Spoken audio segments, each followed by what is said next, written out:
It was just 2 days before Christmas in the quiet town of Ellington, Connecticut. Houses were adorned with festive decorations, gifts were wrapped, and a sense of peace enveloped Birchview Drive. However, that tranquility was abruptly shattered around 10 a.m. when a house alarm blared, prompting police to rush to the scene. Inside, they discovered smoke, a man tied to a chair, and something deeply disturbing in the basement. Initially, it appeared to be a break-in, but as investigators began to dig deeper, inconsistencies emerged. A simple fitness tracker would ultimately reveal a truth no one expected.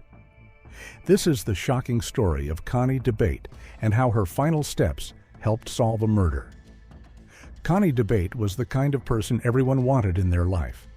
Born on July 31, 1976, in Rockville, Connecticut, she grew up surrounded by love, raised by her parents, Cindy and Kenneth, alongside her siblings, Marlis, Leslie, and Keith. Her childhood was spent in the serene towns of Vernon and Ellington, where she forged lifelong friendships and left a lasting impression on everyone she encountered. After graduating from Ellington High in 1995, Connie pursued her studies at the University of Connecticut, earning her degree in 1999. She then launched a successful career in pharmaceutical sales with Record Bank Heiser. Friends described her as kind, selfless, and full of energy, someone who brightened every room she entered. In the early 2000s, Connie met Richard "Rick" DeBate, a Manchester native born just 2 days before her on July 29, 1976. Rick was charismatic and ambitious, with a background in computer network administration. The two fell deeply in love and married on July 4, 2003. Their family soon expanded with the arrival of 2 sons, RG and Connor, and they moved into a beautiful home on Birchview Drive in Ellington. On the surface, everything appeared ideal. Connie was a devoted mother, Rick seemed like a dedicated husband, and together they embodied the picture of a perfect suburban family.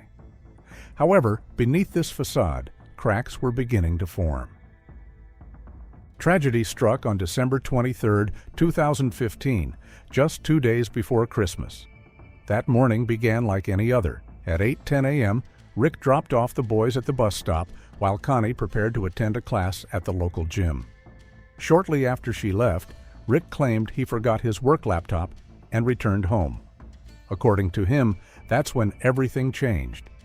He reported receiving a security alert on his phone about a silent alarm at the house, emailed his boss about the delay, and rushed back.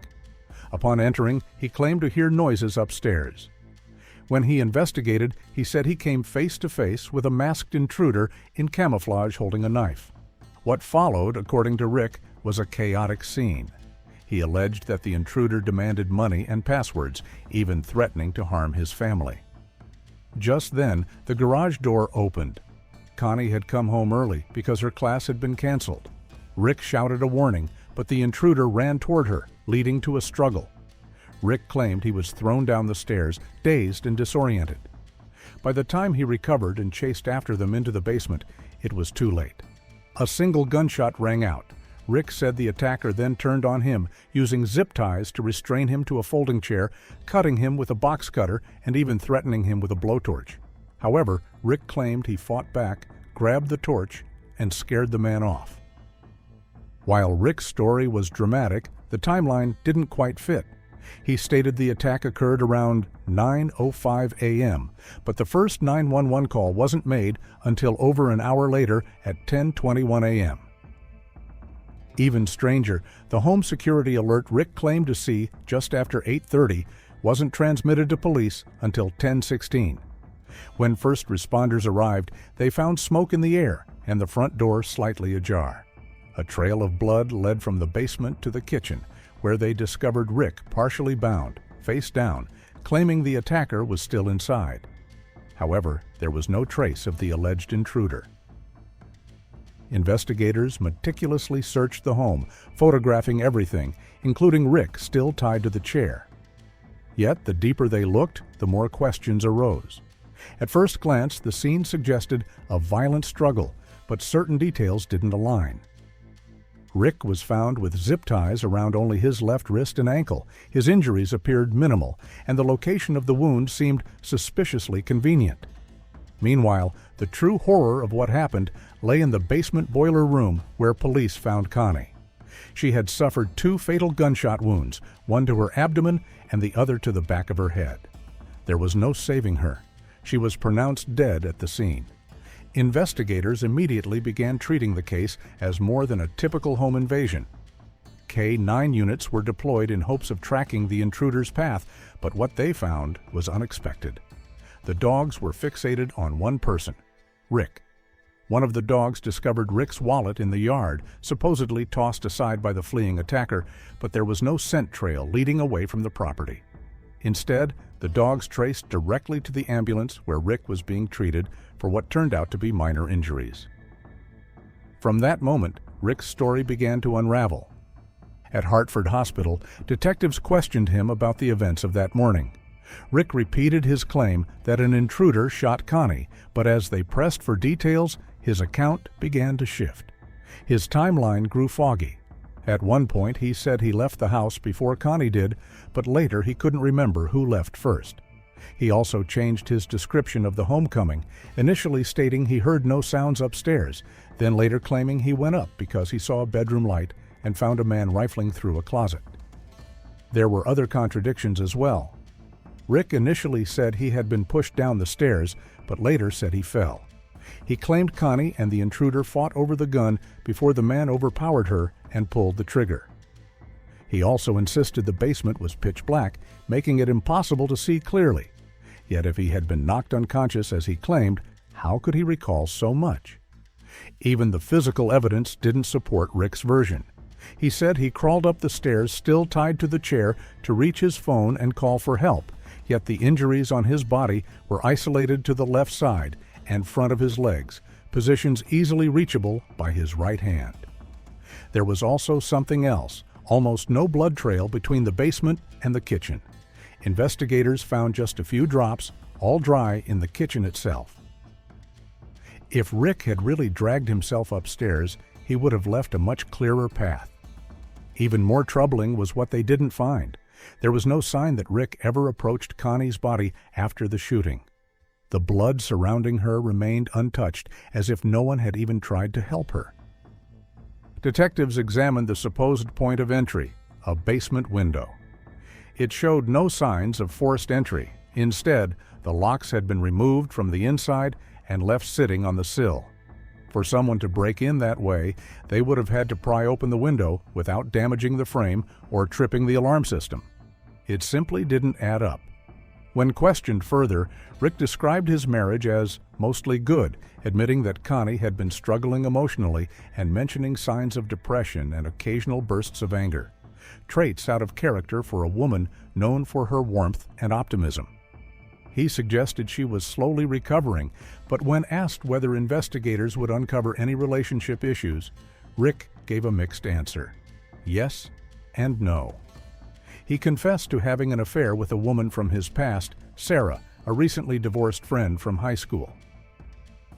According to Rick, the relationship began as a response to a shared desire with Connie to have another child, but due to medical issues, they had been unable to conceive again.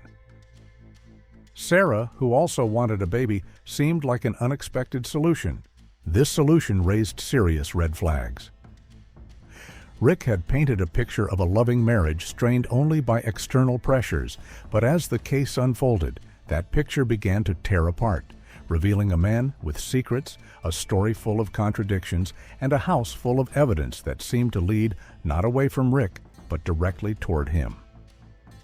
As detectives dug deeper, Rick revealed something astonishing. He and Connie had agreed on a plan that would see him father a child with another woman, Sarah. He claimed artificial insemination was too expensive, so they settled on a more personal arrangement. He said it was Connie's idea that the three of them, himself, Connie, and Sarah, would co-parent the baby together.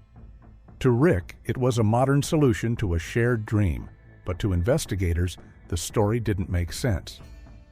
If Connie had helped orchestrate this, wouldn't she have known the pregnancy was already underway? When detectives asked Rick if Connie knew Sarah was expecting, he dodged the question. Then came another revelation. Connie and Sarah had never even met. That alone undermined the entire foundation of Rick's story. As the cracks widened, the truth slowly began to surface. Connie hadn't agreed to anything, Sarah's pregnancy hadn't been planned, and Rick had been hiding far more than an affair. Investigators tracked down Sarah later that day, and her statement reshaped everything. She confirmed she knew Rick was married, but had been led to believe he was seeking a divorce. Rick told her the marriage had been dead for years and that he and Connie were simply waiting for the right time to separate. On June 18, 2015, Sarah learned she was pregnant. She waited until August to tell Rick, who responded with a lie, claiming he had already hired a divorce lawyer. By December, the relationship was still going strong. The pair even planned a romantic trip to Vermont just 1 week before Connie's death. On that trip, they discussed when to break the news, and Rick suggested they wait until after Christmas. However, when the investigation turned to those close to Connie, they painted a very different picture. Connie wasn't just blindsided, she was betrayed. Her friends, the people she confided in about everything, knew nothing about Sarah, nothing about a child, and nothing about this supposed arrangement Rick insisted they had agreed upon. If Connie had known, they said, she would have told them. She always did. Privately, Rick had confided in his own circle, admitting to friends that he loved Sarah and feared losing Connie. The love triangle he built in secret would soon come crashing down. From the very beginning, investigators had suspected Rick might be involved in his wife's murder, but they kept their suspicions quiet. Outwardly, the public narrative was that a masked intruder had broken into the debate home, murdered Connie, and left Rick injured. Friends and neighbors mourned with him. No one questioned his grief at first.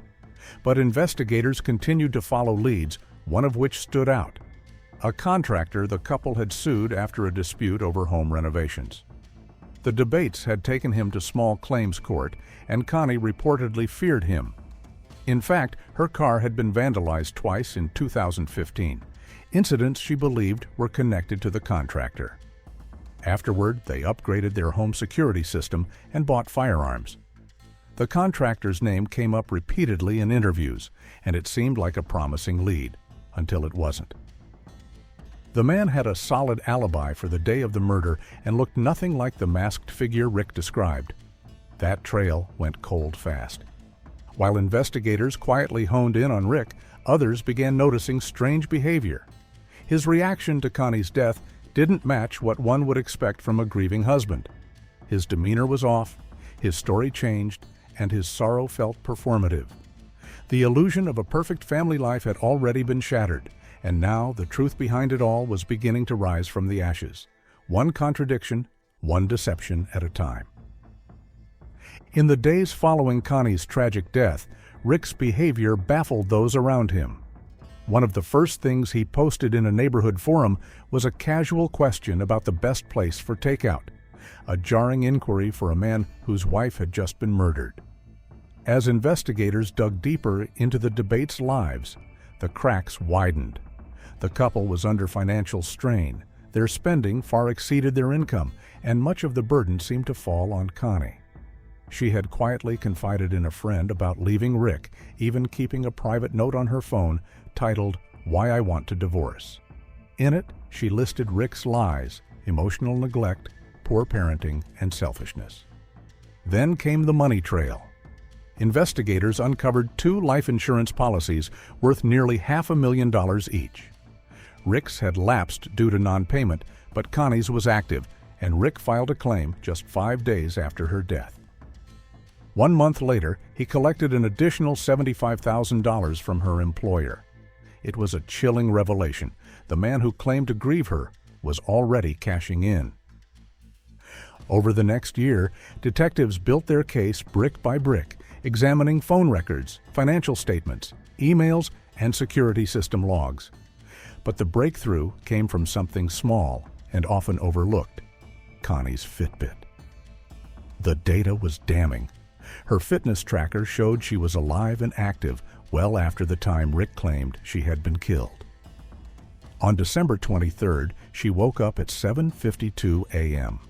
Her activity paused while she drove to the gym, which was confirmed by surveillance footage. She returned home around 9:20 a.m.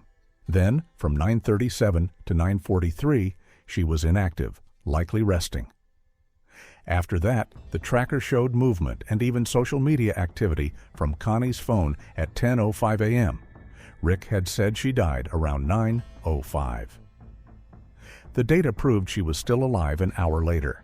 It was the kind of evidence no alibi could explain away.